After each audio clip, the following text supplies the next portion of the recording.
তো ফ্রেন্ডস, তো আজ আমি ছাদে করতে চলে এসেছি আম মাখা। তো দেখো আমার পেছনেই আছে আমাদের আম গাছ।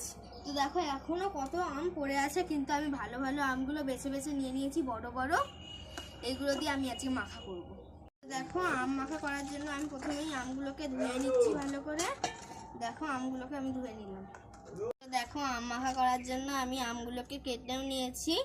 তো আম কাটাটা তোমাদের আর দেখালাম না। দেখো আমি আম মাখা করার জন্য কি কি মশলা নিয়েছি। এটা হচ্ছে জলজিরা, আর এটা হচ্ছে হজমোলা যেটাকে আমি গুঁড়ো করেছি, আর এটা হচ্ছে নুন, আর এটা লঙ্কা গুঁড়ো। প্রথমেই দেখো আমি আম মাখা করার জন্য এখানে লবণ দিয়ে দিচ্ছি, তারপরে দিয়ে দিচ্ছি লঙ্কা গুঁড়ো, তারপরে আমি দিয়ে দিলাম জলজিরা।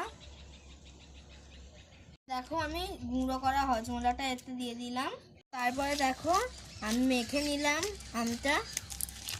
তো আমি যেই আম মাখাটা করেছি এবারে সেটা খেয়ে দেখার পালা কেমন হয়েছে।